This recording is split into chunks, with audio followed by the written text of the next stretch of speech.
Innal hamdalillah nahmaduhu wa nasta'inuhu wa nastaghfiruh wa na'udzu billahi min shururi anfusina wa sayyiati a'malina. Sungguh segala puji itu hanya milik Allah.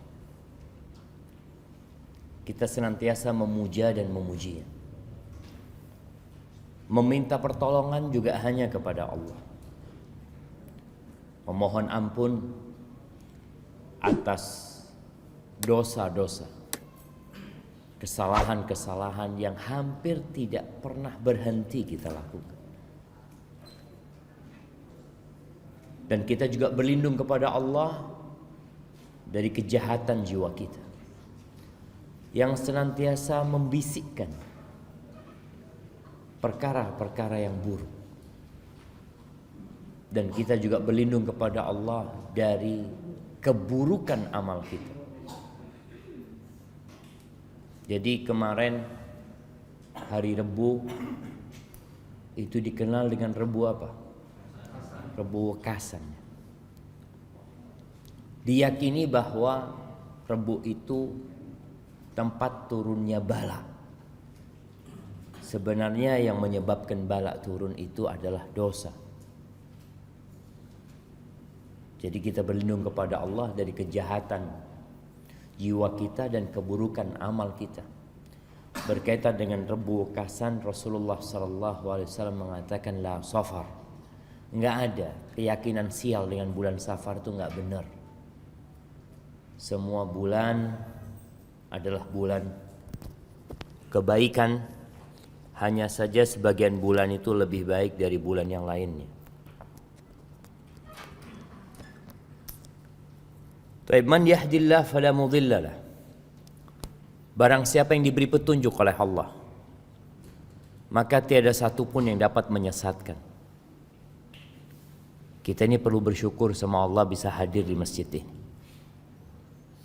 Berapa banyak saudara-saudara kita yang sudah kita ajak, yang sudah kita seru, kita dakwain, kita doakan, tapi sampai hari ini dia belum dapat melangkahkan kakinya ke rumah Allah Azza wa Jalla. Semoga Allah memberikan hidayah kepada mereka. Wa may yudlil fala hadiyalah, dan sebaliknya siapa yang disesatkan maka tiada satu pun yang dapat berbagi petunjuk dengan dia. Asyhadu an la ilaha illallah wa asyhadu anna Muhammadan abduhu wa rasuluh sallallahu alaihi wa ala alihi wa ashabi ajma'in, amma ba'd. Yang pertama minta maaf atas sporan jemaah, atas jadwal yang berubah-berubah. Jadi kemarin ana vaksin ya. Vaksin yang kedua, vaksin Moderna, enggak dalam bayangan ana. Tadi malam itu panas banget. Maghrib ana sudah minum paracetamol. Jam 12:30 malam itu bangun, nggak bisa tidur udah. Badan itu ngeronyo ya. Allahu Akbar. Ana kasih satu lagi subuh agak enakan. Ana mau ana batalkan tapi subhanallah ana telepon Naim nggak diangkat. Coba diangkat tadi ambus tak ada tenggak patokan gitu dah. Tapi tak angkat, terus Naim yang telepon, akhirnya tak nyaman gitu mau batalkan. Tapi alhamdulillah, semoga itu jadi penghapus dosa dan pengangkat derajat kita semua jemaah. Ahibati fillah, kita mau bicara tentang rezeki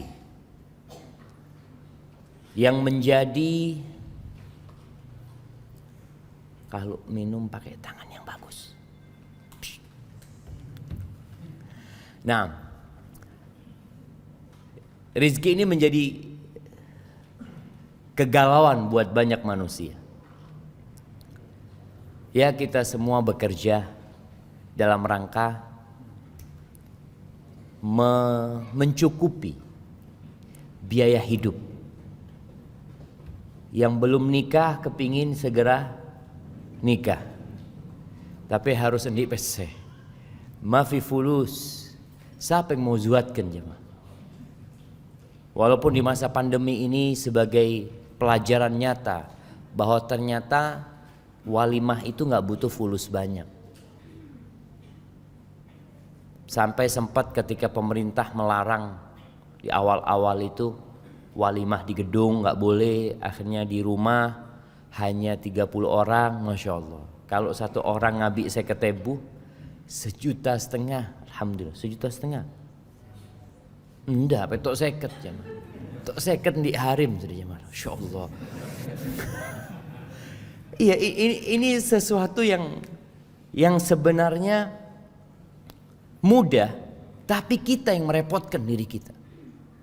Yang pernikahan itu harus di gedung, yang pernikahan itu harus nyewa kuade, yang biaya riasnya berapa rias patokannya. Bodoh saya sampai 15 juta. Itu masuk kamar langsung dihapus semua bibin. Subhanallah. Tapi alhamdulillah ada banyak pelajaran dan semoga kita menjadi orang-orang yang dapat mengambil pelajaran. Karena ada orang dikasih pelajaran pakun bahi. Nasallallahu as-salamah. Ilmu itu ada yang bermanfaat, ada yang enggak manfaat. Makanya Rasul sallallahu alaihi wasallam berdoa, Allahumma inni a'udzubika min ilmin la yanfa'. Ya Allah, aku berlindung kepadamu dari ilmu yang tidak bermanfaat. Ahibati fillah. Bicara rizki. Dulu ada istilah. Yang istilah ini istilah yang sangat buruk sekali. Dan sepertinya salah satu hasil pemikiran iblis. Yang mengatakan cari yang haram aja susah. Yang saya haram susah aja mah. Yang haram susah, apalagi yang halal. Na'udzubillah min dzalik. Ini satu ungkapan yang menunjukkan keputusasaan dia dan buruk sangkanya dia sama Allah Azza wa Jalla. Maka sebagian orang itu berpikir, kalau saya Islamnya Islam beneran, repot nyari rezeki. Ini tak oleh, itu tak oleh. Tapi kalau kita ya menutup mata satu, insya Allah banyak rezeki. Nah, ini juga pandangan yang keliru. Rasulullah sallallahu alaihi wasallam mengatakan, "Inna ruhal qudus nafatha fi ru'i." Sesungguhnya Ruhul Qudus, yakni Jibril alaihissalam, itu menghembuskan di hatiku, di jiwaku. Apa katanya? Lan tamuta nafsun. Enggak akan mati. Kita enggak bakalan mati. Siapapun tidak akan mati hatta tastakmila rizqaha, sampai rizkinya itu sempurna. Jadi nggak ada ceritanya orang mati ternyata dia masih punya rizki di dunia, nggak ada. Orang semua yang mati rizkinya sudah habis. Makanya subhanallah, kadang-kala kita melihat ada orang yang sakit parah jemaah, opnam, nggak sadar. Tahu-tahu sadar, sehat, keluarganya bahagia sekali karena aban sehat. Kayaknya kata dokter insya Allah bisa pulang besok udah, kata dia. Itu anaknya datang semua ke rumah sakit, tanya Abah kepingin apa Abah? Bu Abah jitron ya, KS teh. Iya dah, bismillah, beri aki. Minum es teh mate. Ada rizki yang belum dia minum. Ada rizki yang belum masuk ke perut dia, yang mau tidak mau dia harus bangun dulu dari sakitnya untuk menyelesaikan rizkinya. Subhanallah. Karena Allah berjanji nggak akan orang itu mati kecuali rizkinya udah selesai.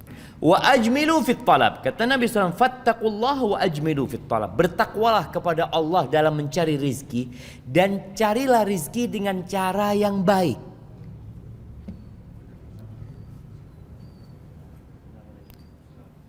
Ya perlu belajar berarti kita. Kalau bicara cari rezeki dengan cara yang baik, beremajaran Ustaz. Sedangkan ya yang kuliah ekonomi selalu diajarin bagaimana dengan modal terkecil mendapatkan keuntungan terbesar. Dengan tenaga yang sedikit mendapatkan harta yang berlimpah ruah. Kadangkala lupa dengan halal haram. Maka Nabi SAW mengatakan wa ajmilu fit talab. Wa la yahmilannakum istibta'u ar-rizq. Ada penyakit istibta'.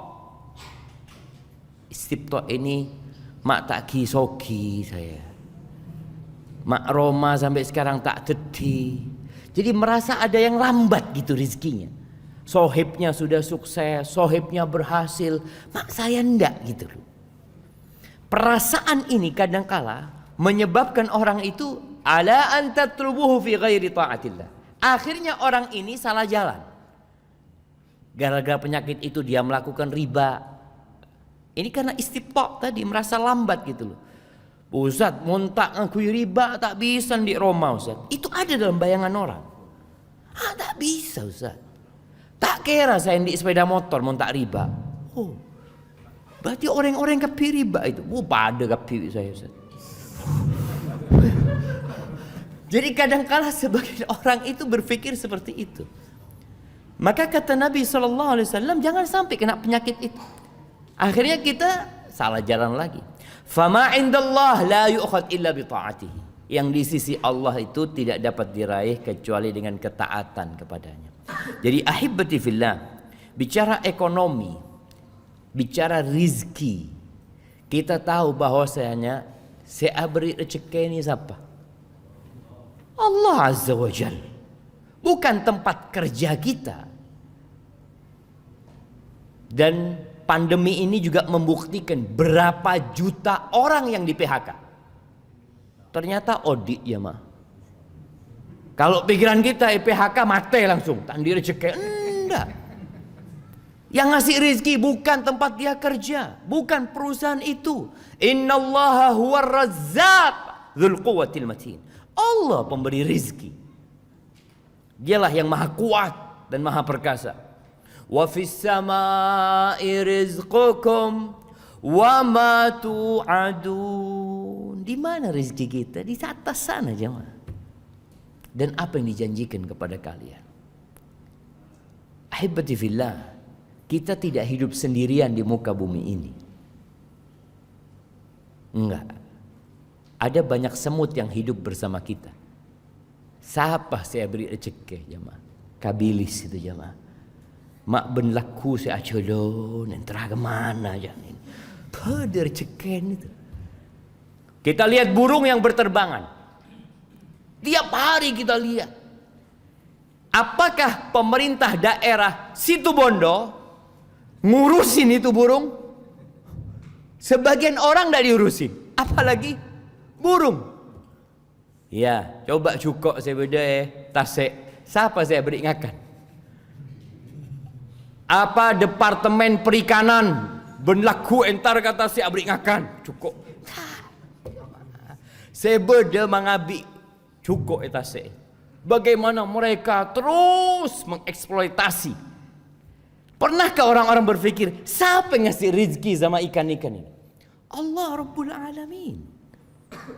Wa ma min dabbatin fil ardi illa 'ala Allahi rizquha. Semuanya yang jamin itu Allah rezeki.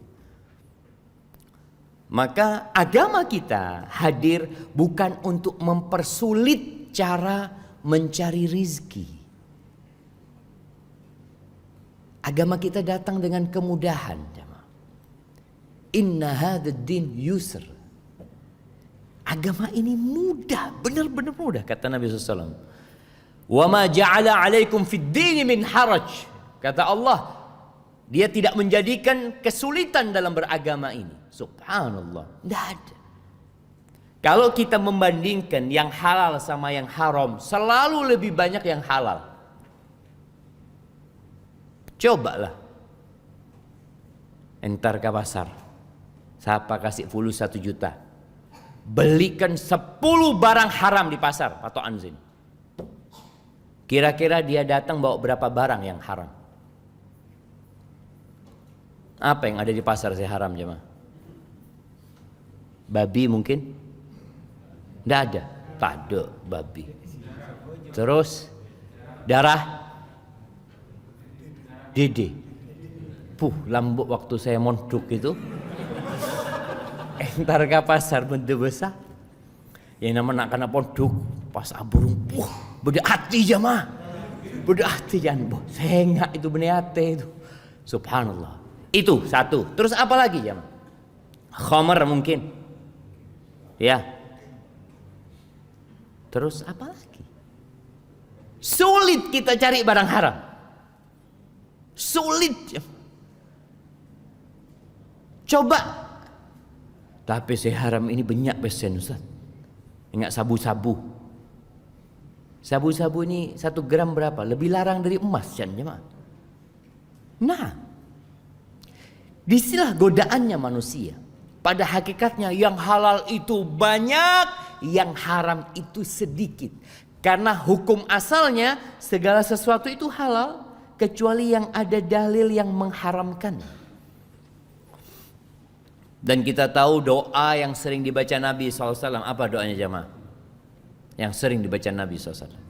Rabbana atina fid dunya hasanah. Islam ini bukan hanya berbicara kebahagiaan di akhirat, berbicara surga nanti, bicara kebahagiaan di dunia juga. Bahkan doanya beliau sebelum minta surga, sebelum minta diselamatkan dari api neraka, Rabbana atina fid dunya hasanah wa fil akhirati hasanah wa qina adzabannar. Kalau kita lihat doa ini mengandung 3 unsur. 2/3 akhirat, 1/3 dunia.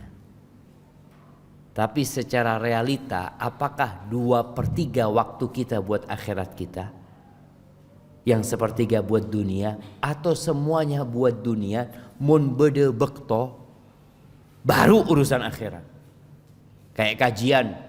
Insya Allah kalau ada waktu saya mau datang kajian. Bos itu tak andik bekto. Boh, fulus Ustaz. Ngare fulus. Ya, hibati fillah. Dan bicara rizki pula sebelum kita lahir. Sebelum kita lahir sudah ditentukan sama Allah. Maka bagaimana kita bingung jemaah? Tatkala rizkinya sudah ditentukan. Ketika umur kita 120 hari. Iya, 4 bulan. Allah kirim malaikat untuk menulis. Apa yang ditulis? Rizkinya. Ajalnya. Yang ketiga, syaqiyun aw sa'id. Dia termasuk orang yang berbahagia atau orang yang menderita dan sengsara hidupnya. Dulu orang jahiliyah itu kadangkala membunuh anaknya. Karena apa? Karena takut anaknya makan sama orang tuanya.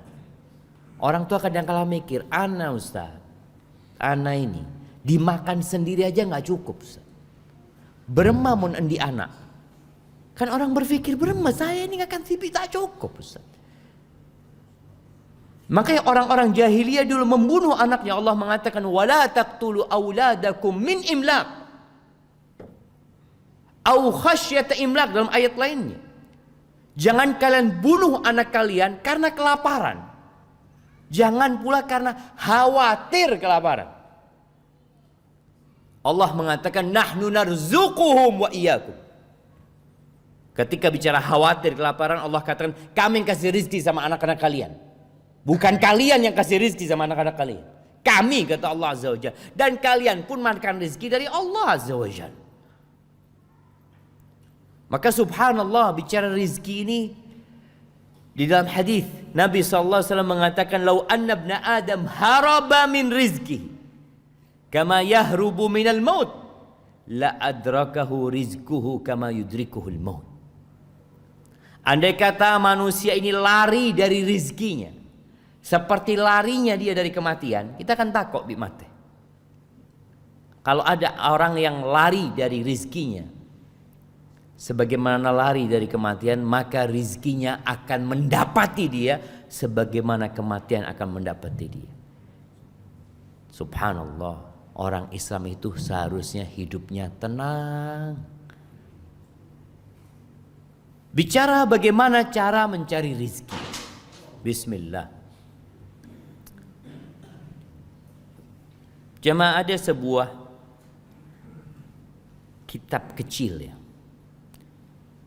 karya Syekh Dr. Fadl Ilahi Zahir dengan judul Mafatihur Rizqi fi Dhaw'il Kitab was Sunnah, tentang kunci-kunci rizki dalam bimbingan Al-Quran dan Sunnah. Kebanyakan kita berpikiran rizki itu karena kita bekerja.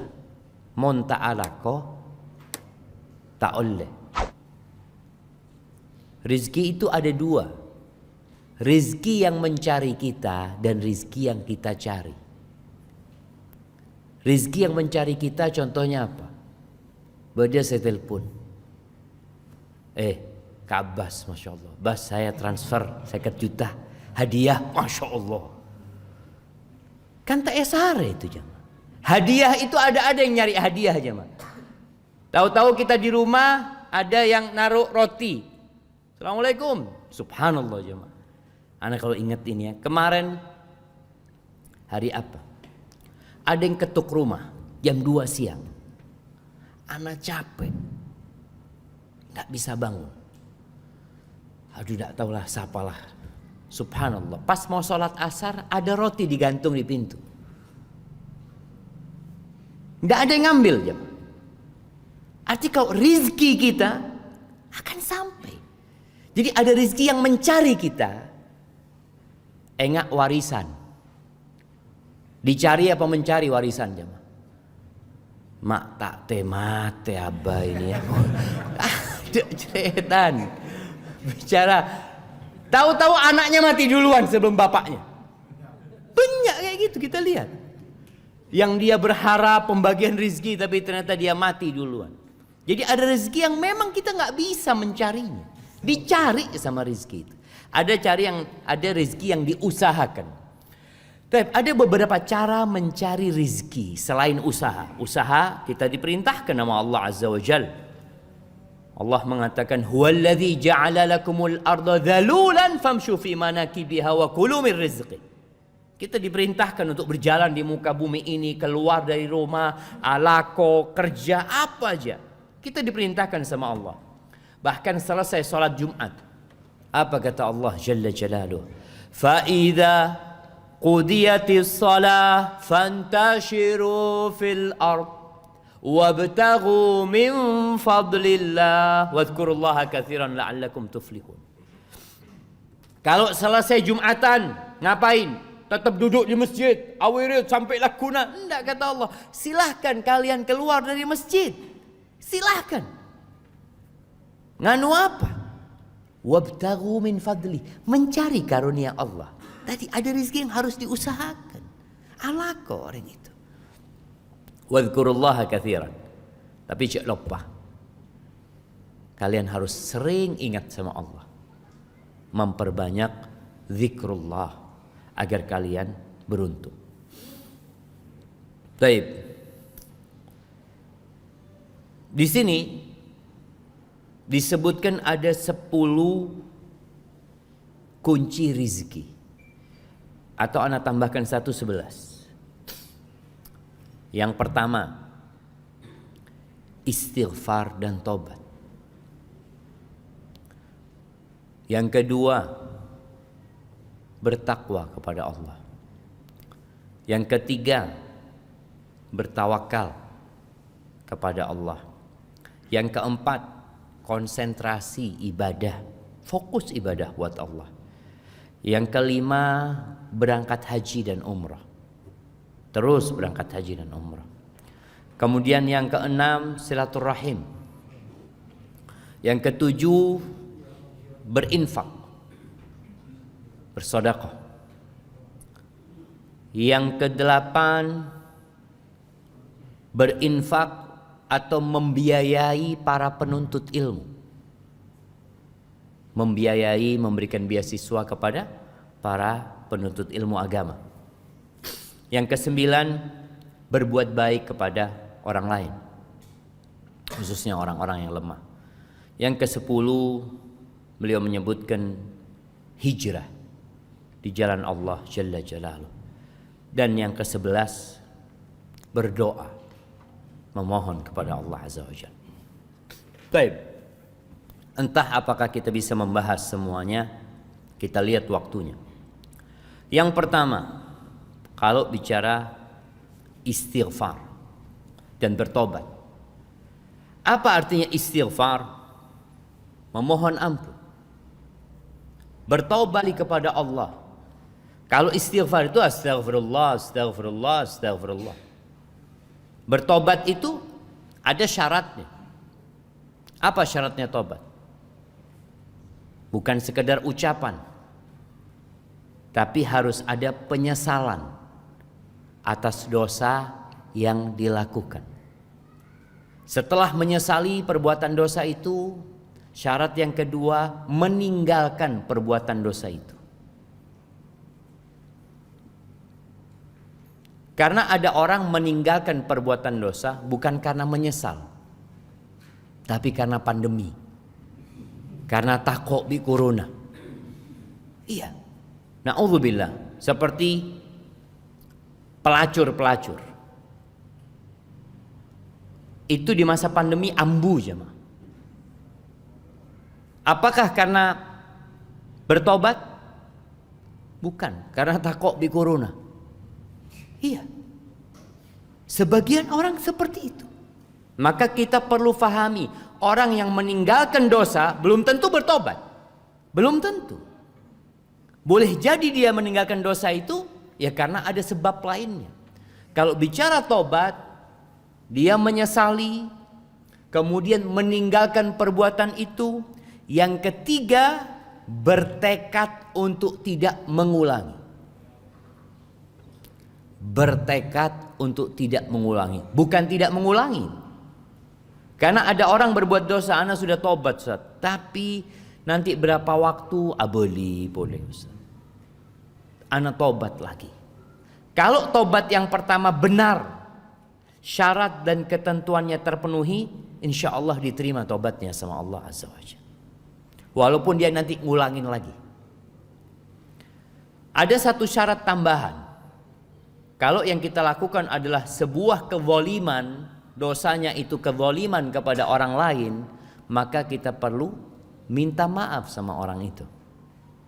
Minta dihalalkan. Lambuk saya akan kuringan tak majer pas SMA. Kan beda nak kana. Karena merasa undak dua lambuk Ustaz. Itu jahiliyah Ustaz. Bah iya, bertobat itu harus.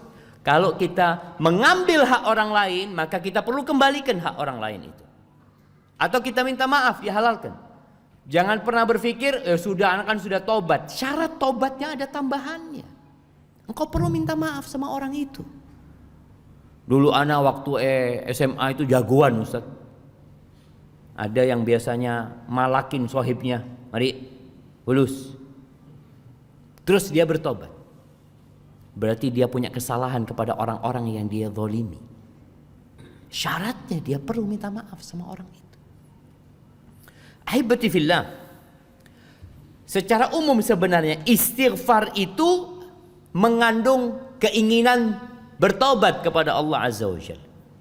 Rasulullah sallallahu alaihi wasallam dalam sehari, kita hari ini berapa kali istighfar? Hari ini. Coba hitung. Mari sabu 3 kali, astagfirullah, astagfirullah, astagfirullah.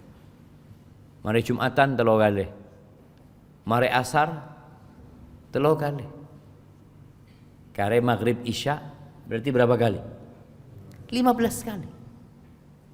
Dan merasa alhamdulillah anak istighfar terus. Rasulullah sallallahu alaihi wasallam mengatakan, "Ayyuhan nas, tubu ila Allah wastaghfiruh. Fa inni atubu ila Allah fil yawm akthar min 70 marrah."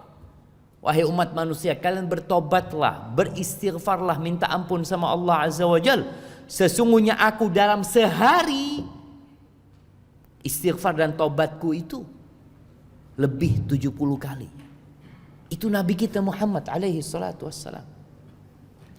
Sampai ceritanya Abdullah bin Abbas atau Abdullah bin Umar, dia mengatakan, inni la'uddu lin Nabi sallallahu alaihi wasallam fi majlisin wahid. Aku tuh menghitung satu majlis Nabi duduk, beliau mengatakan, Rabbighfirli wa tub alayya innaka antat tawwabur rahim, 100 marrah, 100 kali.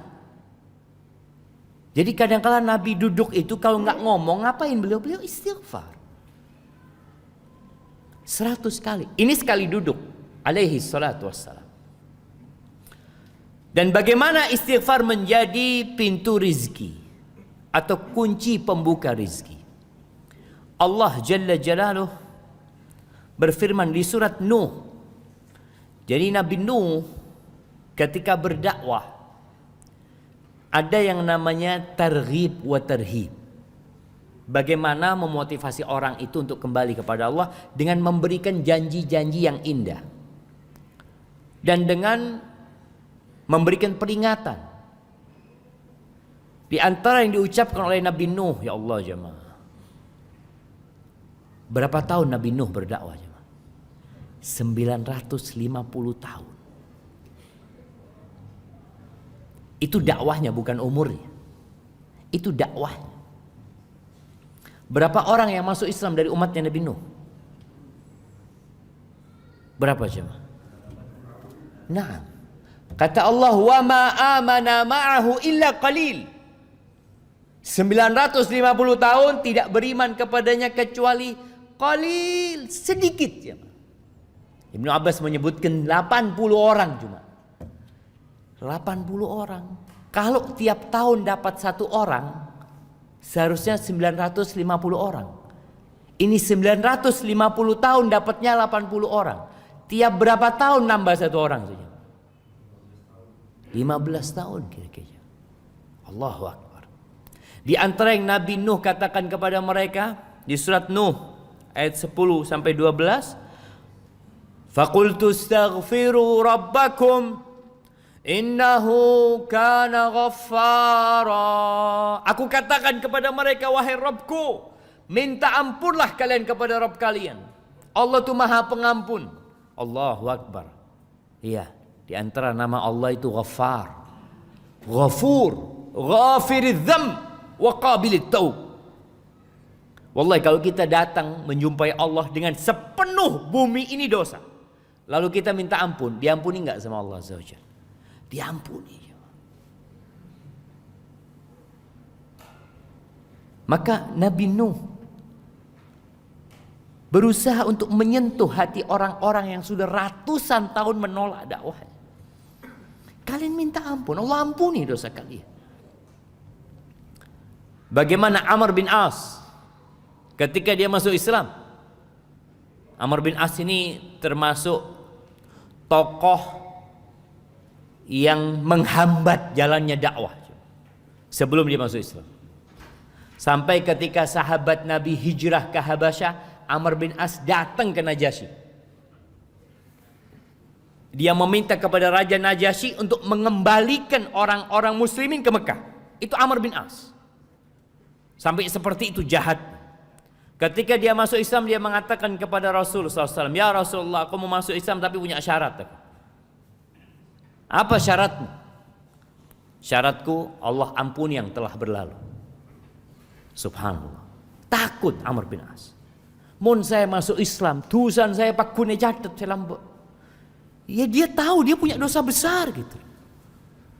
Maka Nabi SAW mengatakan, awa alimta ya Amr annal Islam yajubbu ma qablah wa taubata tajubbu ma qablah. Amr, kau tahu enggak Islam itu menghapuskan yang dulu.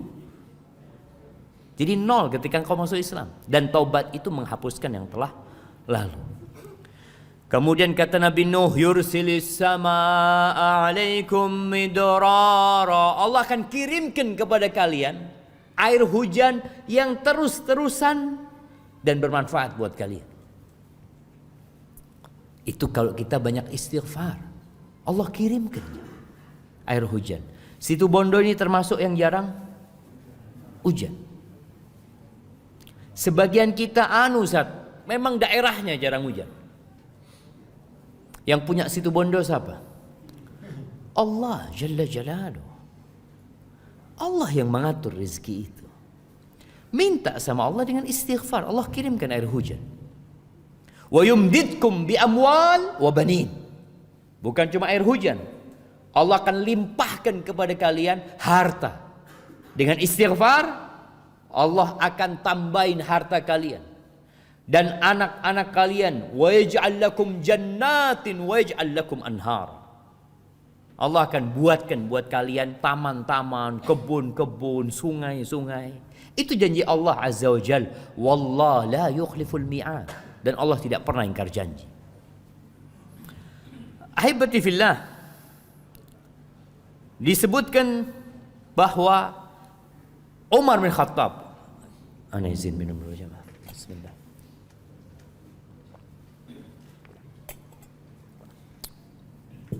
Alhamdulillah. Umar bin Khattab radhiyallahu taala anhu,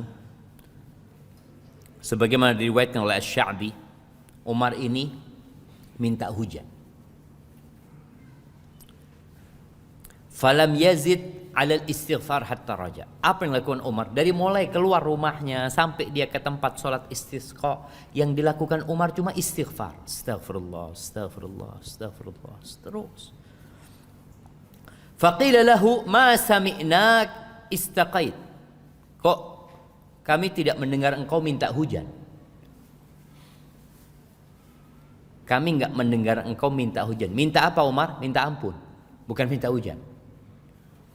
Faqala talabtul ghaith bimajadihi sama allati yustanzal bihi al-qatar. Aku meminta hujan dengan bintang-bintang langit atau pembuka-pembuka pintu langit yang dengannya diturunkan hujan. Lalu Umar membaca firman Allah, istaghfiru rabbakum innahu kana ghaffara yursilis sama alaikum midrara. Allah akan kirimkan hujan yang berlimpah buat kalian. Ketika terjadi kebakaran hutan, banyak manusia berpikir bagaimana mematikan api tersebut. Dengan cara, Masya Allah, anak ingat di Riau itu, pemerintah itu bikin parit jemaah. Jadi supaya apinya ini tidak nyambung gitu loh jemaah, tidak membakar hutannya. Akhirnya dibikin parit. Kalau ada air kan tidak bisa api itu. Allah kirimkan angin, apinya dibawa angin. Entara kemana? Ada yang bikin hujan buatan.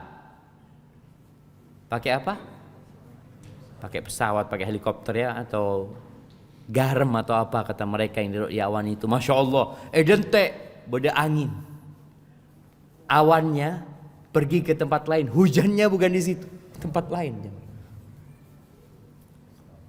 Kita harus sadar, Allah huwar razzaq. Allah yang ngasih rezeki, Allah yang menurunkan hujan. Nah, itu Umar bin Khattab. Bagaimana dia beristighfar ketika dia minta hujan. Al-Imam Al-Qurtubi menyebutkan cerita dari Ibn Sabih bahwa ada seorang yang mengeluh kepada Hasan Al-Basri, seorang tabi'in. Dia mengeluh kemarau panjang. Faqala lahu istaghfirillah. Kau minta ampun sama Allah. Mengeluh kenapa? Kemarau, disuruh minta ampun. Wa syaka akhar ilahil faqr. Satu lagi ngomong, aku nih miskin, sulit hidupku, ekonominya benar-benar berat. Apa kata Hasan Basri? Istaghfirillah. Datang lagi satu orang mengatakan kepada Hasan Basri, Ud'ullah ayyarzuqani waladan. Doakan, mohonkan sama Allah agar Allah memberikan anak kepada aku. Faqala lahu istaghfirillah. Kata Hasan Basri, istaghfirillah. Mohon ampun sama Allah. Yang terakhir datang mengatakan, kebunku ini kekurangan air. Jadi pohon-pohon udah mulai mati, layu. Istaghfirillah, engkau minta ampun sama Allah. Akhirnya orang-orang mengatakan, gimana engkau?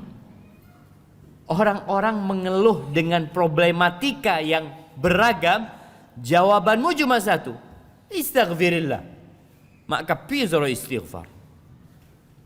Faqala ma qultu min indi syai'an. Aku menyampaikan itu bukan karena pendapatku. Innallaha ta'ala yaqul fi surati Nuh. Kata Hasan Basri, Allah berfirman di surat Nuh, ayat yang tadi kita baca. Faqultu astaghfiru rabbakum innahu kana ghaffara. Jadi ahibati fillah, buat teman-teman nih, buat kawan-kawan yang di PHK, yang kesulitan cari pekerjaan, kita tuh mindsetnya ingin kerja sama orang. Makanya kenapa pendaftaran pegawai negeri itu ramai. Apakah sampai hari ini dibuka pendaftaran jadi pengusaha? Ada pendaftaran jadi pengusaha? Enggak ada. Karena pintu untuk jadi pengusaha nggak pernah ditutup. Tapi orang pakun terus jadi pegawai. Kalau antum mengeluhkan nggak diterima kerja, lamaran ditolak, banyak-banyak istighfar. Mohon ampun kepada Allah Azza wa Jalla. Boleh jadi rizki antum bukan jadi pegawai, jadi pengusaha. Berapa banyak cerita jemaah, banyak cerita. Seorang yang dia mau bekerja di sebuah perusahaan jadi cleaning service. Setelah interview ditanya emailnya mana? Tak di email kan dia. Boh, tak di email tak bisa saya terima. Akhirnya tidak diterima dia. Karena tidak diterima, dia akhirnya jualan tomat. Cerita ini banyak cerita sebenarnya. Jadi di antara ini orang jualan tomat, aleng-leng ke perumahan, sampai dia bisa punya gerobak, sampai dia punya mobil, sampai sukses dia jualan tomat. Karena sudah besar usahanya, dia ya harus urusan sama bank ini itu, taruh fulus apa macam-macam, sudah asuransi. Ketika dia lagi urusan administrasi itu, ditanya lagi, Bapak emailnya mana? Nggak punya email, kata dia. Kata pegawai banknya mengatakan, Bapak ini nggak punya email, bisa sukses seperti ini. Gimana kalau punya email? Kata dia. Cleaning service, saya kalau punya email. Lambe itu cleaning service. Gara-gara tak di email, usaha. Kalau punya email jadi cleaning service sudah. Makanya kita kadang-kala jangan terpaku di satu titik. Anda harus terima di sini gitu. Anda, mungkin rezekimu bukan di sana jemaah. Allah subhanallah, betapa banyak Allah berbagi rezeki dengan cara yang macam-macam. Makanya kalau di Indonesia ada orang mati kelaparan, bingung gitu nih. Lautan begitu luasnya. Orang tinggal ke laut mancing oleh cukup. Cuma orang kan males, nggak mau capek. Maunya yang duduk pagi hari, pakai baju rapi, berangkat, dilihat sama tetangga-tetangganya, entera kemana? Alako saya. Dia bangga dengan hal itu. Maka apapun usaha yang kau lakukan, ketika mendapati kesulitan, perbanyak istighfar. Bukan hanya suaminya yang istighfar, sampaikan kepada istrinya, pabennya istighfar. Sampaikan kepada anak-anaknya, pabennya istighfar. Abah ini cuma alako. Apa lakon aja ke toko. Wallahi nama orang jaga toko aja mah. Kadang kala ada yang datang, ada yang nggak datang. Ada cerita kawan, Masya Allah, dari pagi dia itu jemaah buka tokonya. Dia punya usaha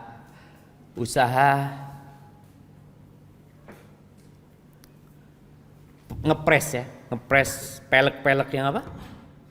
Yang ketabrak apa gitu ya. Dia cerita sama Ustaz, ana nunggu dari pagi Ustaz. Biasanya jam 5 ana tutup Ustaz. Tidak ada orang datang Ustaz. Jam 5 itu ana mau tutup, datang orang. Bisa ngepres kata dia. Apa ana ngomong, sampean sing tak enteni. Dia nunggu rezeki datang jemaah. Apa yang bisa dilakukan? Pada masa penantian rezeki itu perbanyak istighfar. Bener main game. Ada ente itu ku main game sampai level berempah. Bener cekin saya tambah. Pulusan tak ada. Maka perbanyak istighfar. Ya Ustaz, munta'ala kau beremak. Istighfar sudah. Jangan disalahkan istighfarnya. Kita bicara ini salah satu kunci rizki. Dalam sebuah hadis yang diriwayatkan Ibnu Abbas. Hadis ini sanadnya diperselisihkan oleh para ulama kesahihannya, tapi maknanya sahih. Sebagian mensahihkan hadis ini. Man aktsaral istighfar, barang siapa yang memperbanyak istighfar, ja'alallahu lahu min kulli hammin faraja. Allah akan jadikan buat dia solusi untuk semua perasaan gundah, akan hilang semua kegundahan dan kegalauan dari hatinya. Wa min kulli dhiqin makhraja, dan dari semua kesulitan akan Allah berikan jalan keluar buat dia. Wa razaqahu min haitsu la yahtasib, dan Allah akan kasih rezeki dari arah yang tidak disangka-sangka. Baik, itu yang pertama. Yang kedua, bertakwa kepada Allah Azza wa Jalla. Wasiat takwa ini insyaallah kita sering mendengarkan. Hampir setiap khatib Jumat itu mewasiatkan untuk bertakwa kepada Allah Azza wa Jalla. Membacakan firman Allah, ya ayyuhalladzina amanu taqullaha haqqa tuqatih. Ya ayyuhan nasu taqu rabbakumul ladzi khalaqakum min nafsin wahidah. Ya ayyuhalladzina amanu taqullaha wa qulu qawlan sadida. Wasiat untuk bertakwa kepada Allah Azza wa Jalla. Dan takwa ini mungkin yang paling ringan definisinya apa? Melaksanakan perintah Allah, menjauhi larangannya. Bagaimana kita akan dapat melaksanakan perintah Allah dan menjauhi larangannya kalau kita nggak pernah belajar? Kebanyakan kita ini Islamnya keturunan. Paan Islam, anaan Islam, alhamdulillah. Orang kadangkala kalau bekerja dia, yang penting anak tidak makan hak orang lain. Wah, dentek ada. Ada banyak perintah-perintah Allah yang berkaitan dengan masalah ekonomi. Ada. Sebagian orang ketika dia utang riba, Ustaz, saya dosa itu kan yang ngeribakan itu Ustaz. Saya ini susah Ustaz. Pinjam fulus 1 juta, majer 1.100.000. Yang dizolimi siapa? Kan saya zolimi Ustaz. Saya zolimi. Ini orang yang pacet na'udzubillah lintah darat ini Ustaz. Yang dilaknat itu bukan cuma dia, engkau pun dilaknat gitu. Orang kalau belajar akan tahu. Bagaimana kata Nabi SAW, la'anallahu akila riba wa mukilahu wa katibahu wa syahidai. Allah melaknat orang yang makan riba dan yang memberi makan riba. Saya beri 100.000 itu siapa? Yang dari 1 juta tadi ngasih 1.100.000, yang ngasih 100.000 siapa? Antum kan? Ya terpaksa gitu orang Ustaz. Maka tadi bicara takwa, kita perlu belajar. Karena orang-orang musyrikin ketika Allah mengharamkan riba, apa kata orang-orang musyrikin? Innamal bai'u mithlur riba. Kenapa mata oleh riba ini? Riba itu sama dengan jual beli. Sama. Apa bedanya orang di fulus 1 juta, kemudian dia pinjamkan dapat untung 100.000, jadi 1.100.000, dengan orang beli barang 1 juta, dia jual 1.100.000 kan pada baik. Pada apa enggak jemaah? Pada oleh untung 100. Iya. Tapi kata Allah, wa ahallallahu al-bai'a wa harrama riba. Allah menghalalkan yang namanya jual beli, mengharamkan riba. Karena asasnya jual beli itu nyari keuntungan. Asasnya pinjam meminjam itu membantu menolong orang lain. Beda tujuannya. Sebagian orang yang kerja di pemerintahan, yang biasa dapat suap, mun beda orang yang abri PC, dia tanya, ikhlas antum? Ikhlas? Oh, kan ikhlas dia Ustaz. Subhanallah. Bener jemaah. Ada itu pernah. Astagfirullah. Ngurusin KTP. Terus orang itu ngomong, sudah. Tidak perlu ngasih duit. Oh, enggak perlu. Tapi kalau mau ngasih seikhlasnya enggak apa-apa. Mak beda cara seperti ini. Orang beranggapan halal. Kata Nabi SAW, ar-rashi wal murtashi finnar. Orang yang menyuap dan disuap di neraka tempat. Nah, kalau bicara takwa ini, kita perlu belajar lagi. Maka Umar bin Khattab radhiyallahu anhu itu sering ke pasar, ngasih nasihat orang-orang yang di pasar.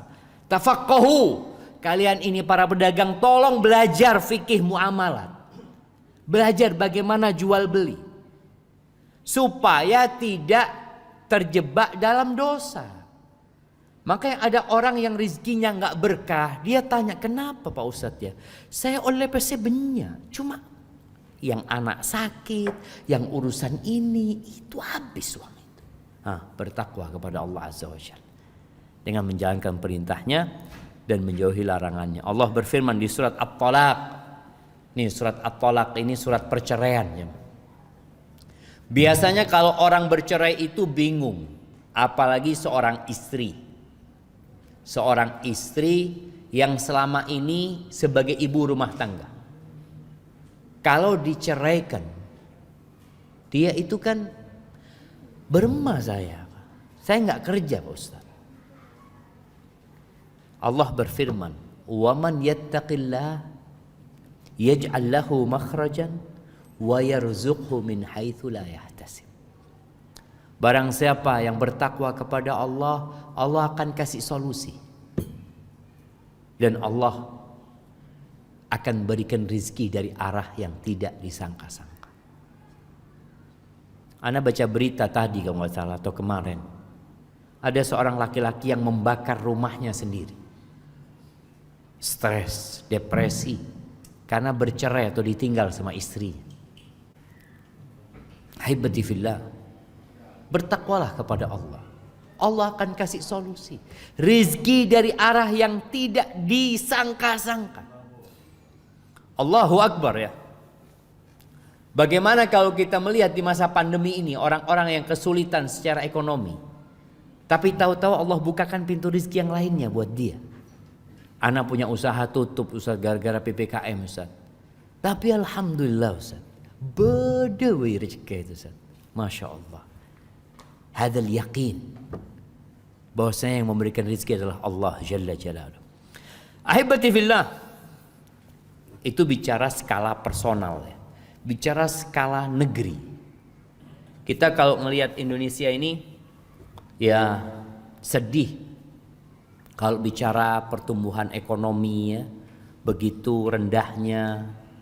Kemudian kalau melihat utang-utang yang terus bertambah. Terus kita juga kalau melihat negeri kita menjadi tempat orang-orang untuk mengimpor barang di negeri kita, sehingga ada tingkat kesulitan ekonomi secara nasional. Kita lihat apa yang harus dilakukan. Jadi ternyata memperbaiki ekonomi sebuah negeri itu salah satu caranya adalah dengan bertakwa kepada Allah Azza wa Jalla. Jadi mengajak seluruh penduduk negeri ini untuk bertakwa. Allah Azza wa Jalla berfirman di surat Al-A'raf ayat 96.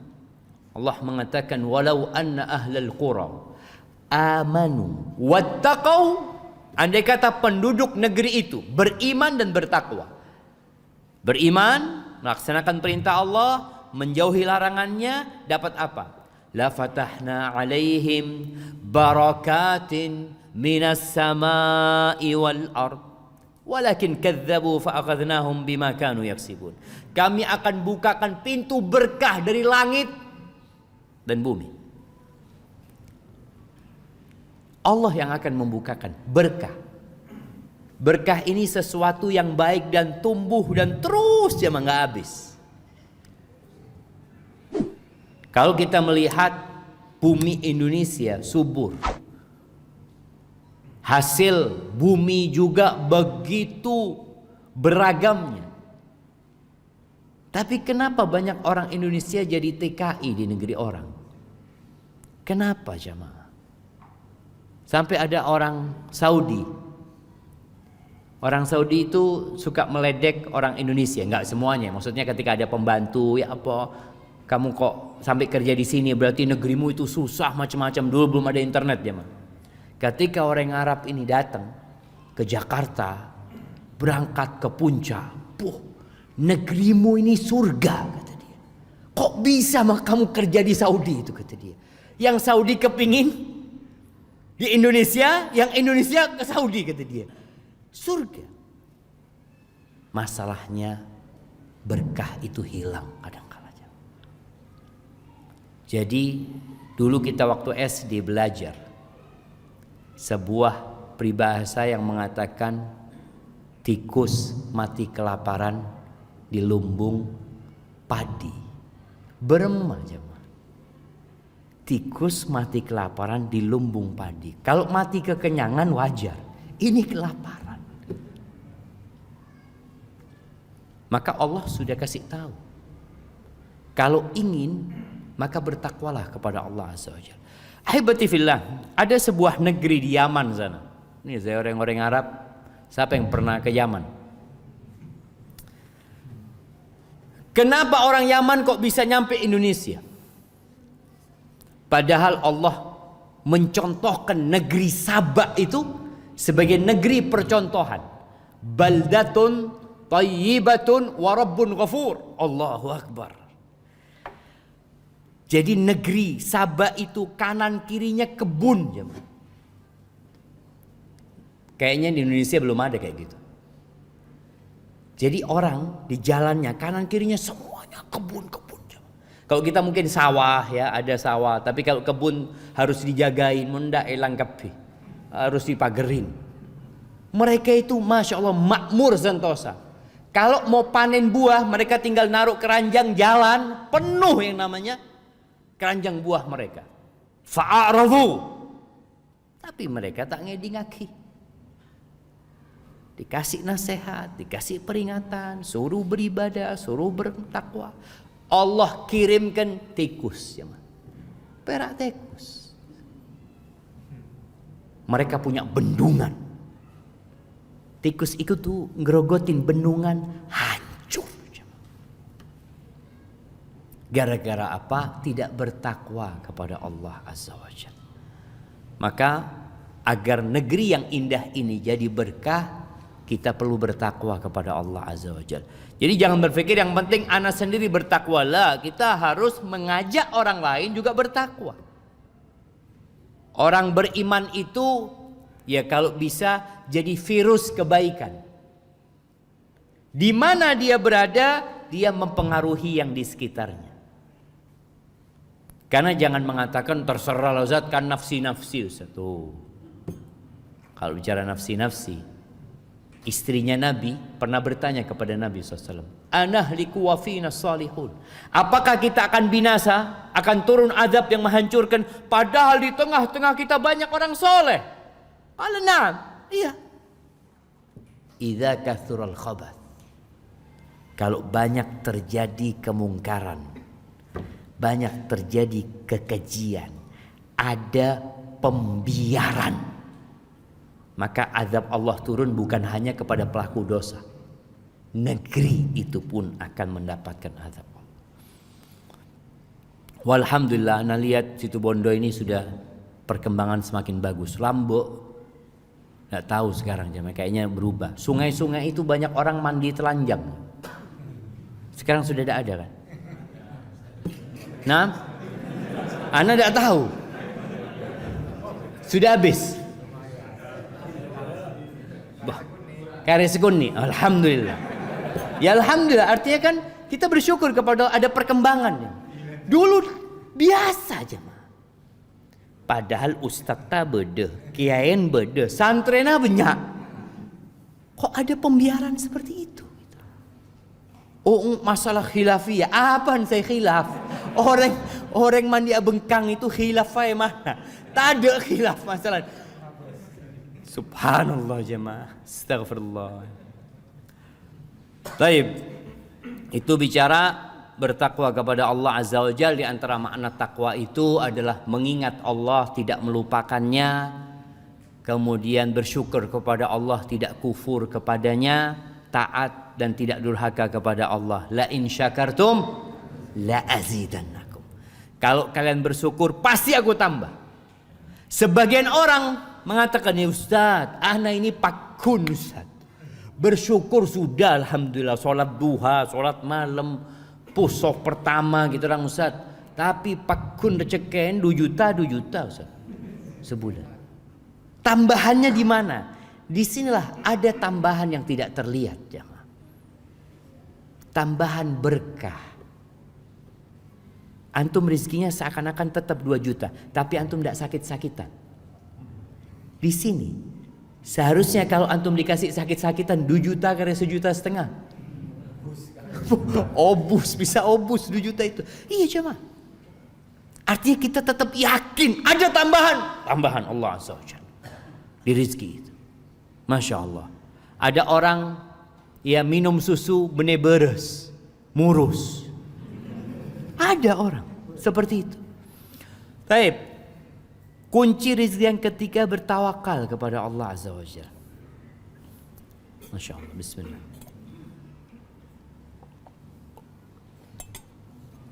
Alhamdulillah. Apa artinya tawakal? Kalau kita melihat definisi tawakal, para ulama itu memberikan Masya Allah macam-macam. Tapi intinya bergantungnya hati kepada Allah, yakin sama Allah, athiqatu billah wal i'timad alaih, yakin sama Allah dan menyerahkan sama Allah, serahkan sama Allah. Itu yang namanya tawakal. Tawakal ini amalan fisik apa amalan hati? Amalan hati. Maka jangan ditabrak-tabrakan sama usaha. Tawakal, ya sudah saya tawakal itu ada Allah Ta'ala kok. Enggak. Tawakal itu amalan hati.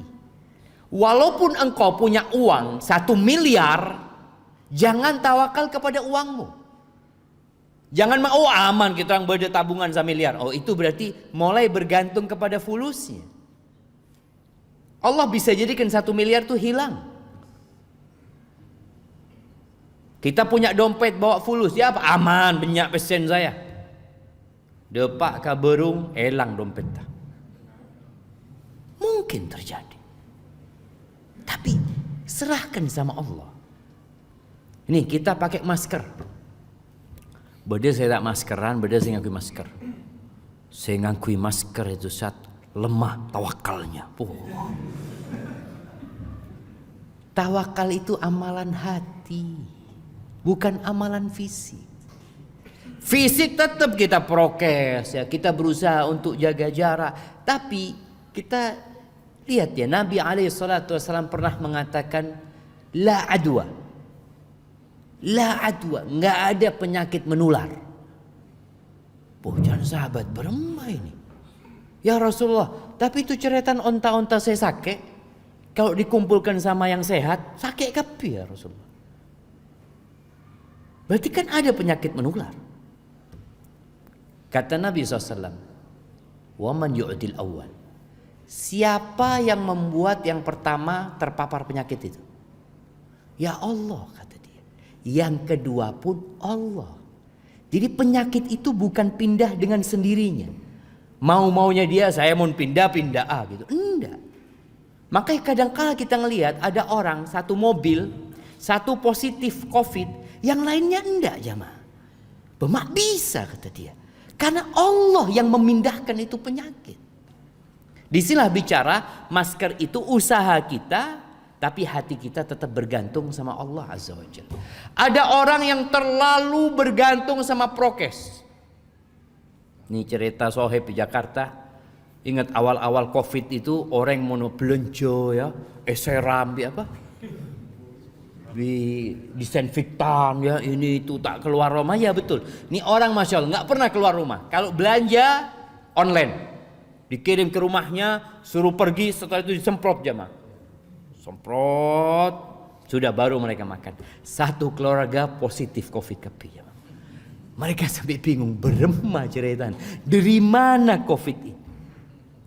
Kadangkala kita terlalu percaya dengan prokes. Hatinya diprokes. Seharusnya tubuh kita diprokes, hati kita sama Allah Azza wa Jalla. Masya Allah. Anak kemarin sempat usaha bawang. Nanam bawang ya. Ada satu sahib, Ustaz, bagus nih Ustaz, prospeknya dia. Mari bismillah jangan saya.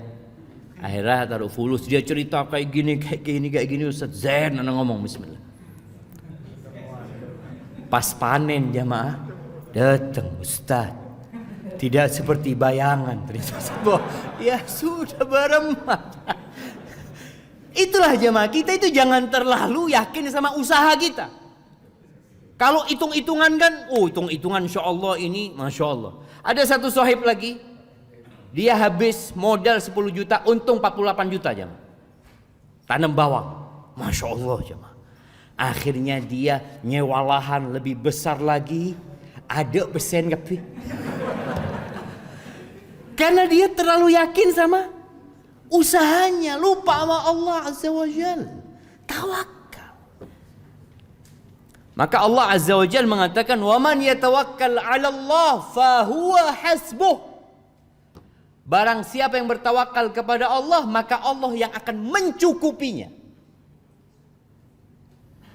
Bagaimana Nabi alaihi salatu wasallam bersabda dalam hadis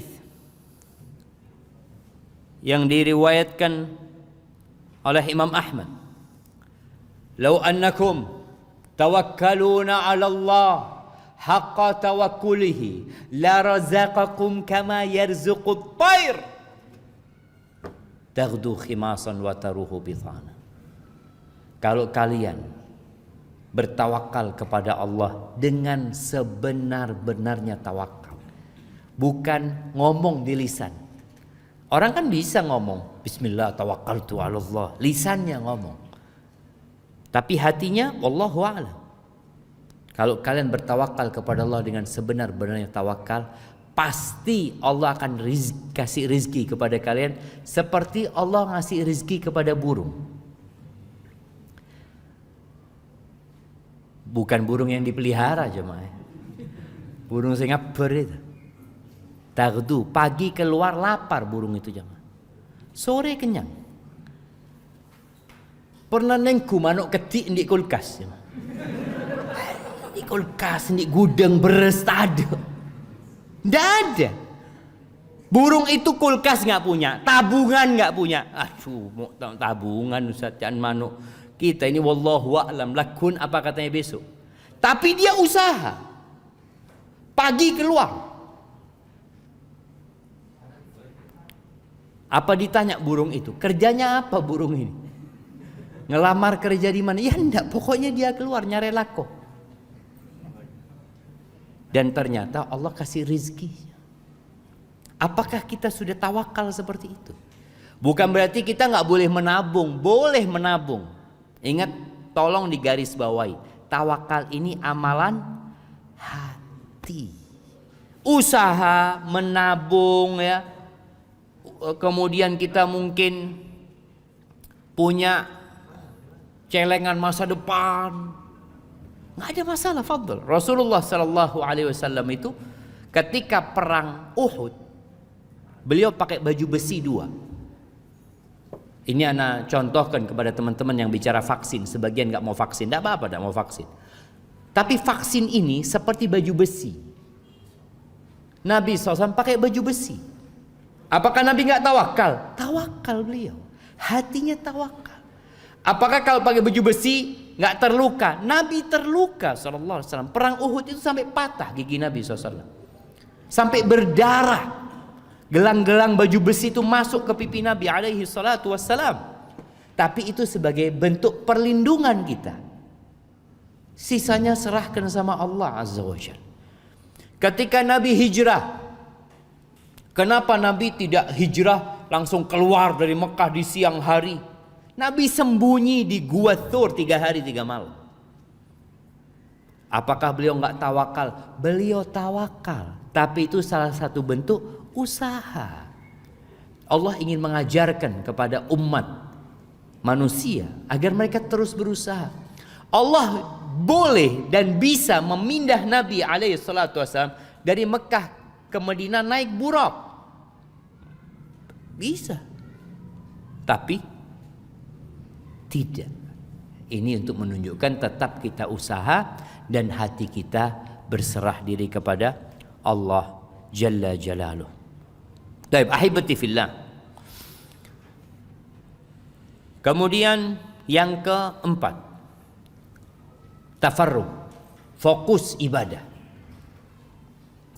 Mengkosongkan diri untuk beribadah kepada Allah Azza wa Jalla. Apakah maksudnya kita toju masjid malolo? Menyendiri beribadah kepada Allah? Bukan.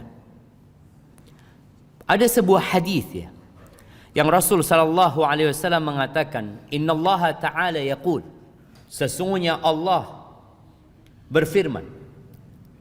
Apa kata Allah? Ya ibna Adam, wahai anaknya Adam, tafarragh li ibadati. Engkau fokus ibadah kepadaku.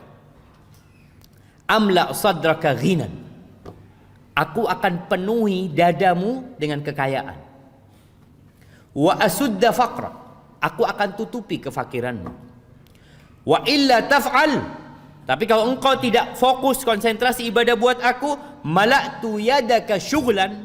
Aku akan penuhi tanganmu dengan kesibukan. Kerja terus. Walam asudda faqra. Dan aku tidak akan menutupi kefakiran. Makanya kita kadang-kadang lihat orang kaya, fulusnya sudah banyak tapi tetap miskin. Nggak punya waktu untuk duduk kajian. Bingung kadang-kala kita. Mereka ini perusahaan besar. Rapat ada kemarin. Rapat boleh. Waktunya sholat. Rapat lagi. Oh, ini untuk masa depan perusahaan. Nggak apa-apa rapat. Silahkan. Merencanakan berbagai macam. Silahkan. Tapi ingat, fokus ibadah. Artinya, dimanapun kita pergi, hati kita bergantung di masjid. Mau kita entar ke pasar, mau kita entar ke kantor, kemanapun, hati kita berada di masjid. Fokus beribadah kepada Allah Azza wa Jalla. Dan tatkala kita sholat, cek mekere tekengan. Orang ini kan seharusnya di pasar mikirkan ibadah. Ketika ibadah jangan mikirkan pasar. Tafarragh. Udah waktunya sholat. Khusyuk udah. Ketika kita beribadah kepada Allah dengan cara seperti ini, di sini Allah akan berikan karunia-Nya. Orang ini nggak akan takut miskinnya. Karena Allah sudah jamin buat dia. Bahkan kata Nabi SAW, irda bima qasamallahu lak. Ridholah engkau dengan apa yang Allah berikan kepadamu. Engkau akan jadi orang paling kaya. Ridha dengan apa yang Allah berikan akan jadi orang paling kaya. Di sini Allah akan jadikan kekayaan di hati. Karena kekayaan itu bukan dengan banyaknya harta benda, enggak. Laisal ghina an kathratil arad. Walakinnal ghina ghinan nafs. Kekayaan yang sebenarnya kekayaan hati. Mak sudah berdasarkan tondu, berdasarkan tedung ya mak. Bukan Ustaz. Kan katanya fokus, konsentrasi. Ini salah satu bentuk bagaimana menyerap ilmu supaya langsung ke hati ya mak. Baik, ahibati billah. Kemudian ya 10 menit lagi kita masuk ke sesi tanya jawab insyaallah. Haji dan umrah. Mengikuti mare haji berangkat umrah. Kan ada orang mengatakan kalau belum haji jangan umrah gitu loh. Umrah, tafadhol. Tapi niat berangkat haji.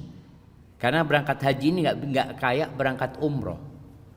Daftar sekarang di situ Bondo ini daftar sekarang berangkat kapan jemaah? Berapa tahun? 32. Mun umrah Pak Polo jemaah. 72 baru berangkat jemaah. Subhanallah. Ya itu yang ONH biasa kan. Kalau yang plus mungkin 5 tahun, 6 tahun atau 7 tahun. Yang punya fulus bisa berangkat tahun ini langsung. Kalau nggak ada corona aja mah. Ya kalau nggak salah ada yang disebut haji furoda itu. Berapa bayarnya? 300 juta. Masya Allah jemaah. 300 juta saat mau kebe modal kan bisa. Nih hadisnya. Nabi alaihi salatu wassalam mengatakan dalam sebuah hadis, tabi'u bainal haji wal umrah. Ini hadis diriwayatkan oleh Imam Ahmad dan Tirmidzi. Ikutin haji dengan umrah. Bukan haji selesai, saya sudah mariachi sudah. Nggak mau berangkat lagi loh. Berangkat umrah. Setelah umrah berangkat haji. Fa innahuma yanfiyanil faqra wal dhunuba kama yanfil kir khabathal hadid. Sesungguhnya dua amalan ini, haji dan umrah, itu dapat menghapuskan, dapat menghilangkan kefakiran dan dosa. Jadi dosanya dihapuskan dengan haji dan umrah, kefakirannya dihapuskan. Sebagaimana alatnya pandai besi, al-kir itu,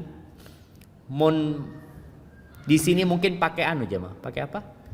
Pakai bambu ya. Pandai besi itu kalau mau niup apinya kan, kayak pompanya dari seperti kir ini pompa seperti itu kira-kira. Khabathul wadh-dhahabi wal fiddah. Bagaimana emas itu bisa hilang dari kotorannya, perak itu hilang terpisah dari tembaga dan macam-macam. Seperti haji dan umrah menghilangkan kefakiran dan dosa-dosa. Walaysa lil hajjatil mabrura thawabun illa jannah. Enggak ada balasan yang pantas buat orang yang haji mabrur kecuali surga Allah Azza wa Jalla. Jadi orang kalau berangkat haji jangan takut miskin. Jangan perhitungan sama Allah. Gimana perhitungan Bu? Haji ini Ustaz. Itu. Kalau daftar sekarang berapa daftar yang reguler itu jamaah? 30 juta. 25 dapat kuota itu. Baik, 25. Kan orang kadang kala berpikir Ustaz 25 juta ini mengendap selama 30 tahun Ustaz. Kan orang mikir kayak gitu. 32 tahun Ustaz. Iya. Tapi engkau berdagang sama siapa? Sama Allah Azza wa Jalla. Allah yang ngundang.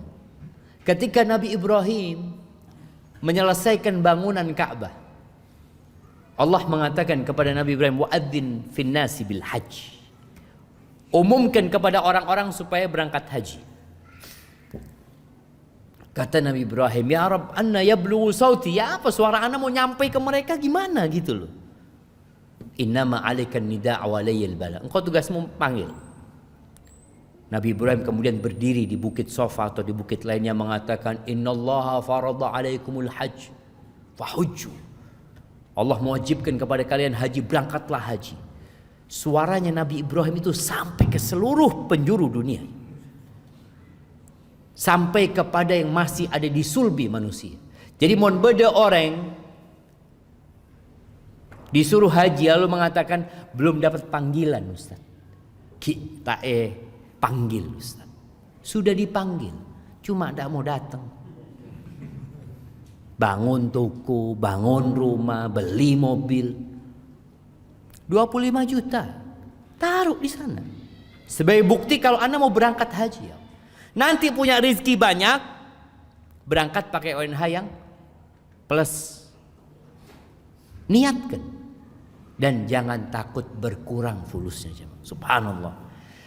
Ana masih ingat dengan cerita tatkala jadi reporter di Saudi. Ana dulu sempat kerja jadi reporter, mewawancarai jemaah haji dan umrah. Salah satunya jemaah haji dari mana? Dari Kediri apa Madiun ya, ana lupa ya. Ana ketemu sama orang tua. Tua. Kayaknya ya, orang-orang biasa, bukan orang kaya. Ana tanya, "Bapak udah berapa kali berangkat haji?" Kata dia 3 kali. Masya Allah. Semuanya plus. Iya, semuanya ONH plus. Loh kok bisa, gimana ceritanya Bapak ini tertarik untuk berangkat lagi? Iya Pak Ustadz. Waktu saya pertama kali berangkat haji, saya ngomong sama istri, nanti kita kalau punya rezeki gak usah haji lagi dah. Kita bangun masjid aja, kata dia. Oh iya, kata istrinya, gak apa-apa. Akhirnya pulang dari haji itu Allah kasih rezeki sama kita Ustaz. Akhirnya benar, ana gak berangkat haji. Ana bangun masjid, selesai masjidnya Allah kasih rezeki lagi Ustaz. Akhirnya ana daftar haji lagi Ustaz. Karena yang diniatkan sudah selesai.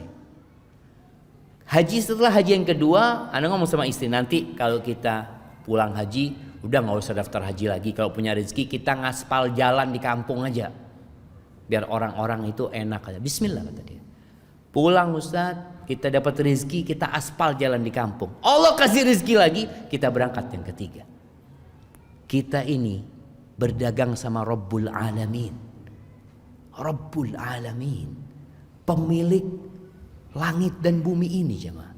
Ya sama hamba, innama amruhu idza arada syai'an an yaqula lahu kun fayakun. Baik, barakallahu fik, mungkin itu yang dapat Anda sampaikan. Wa subhana rabbika rabbil izzati amma yasifun wa salamun alal mursalin walhamdulillahi rabbil alamin.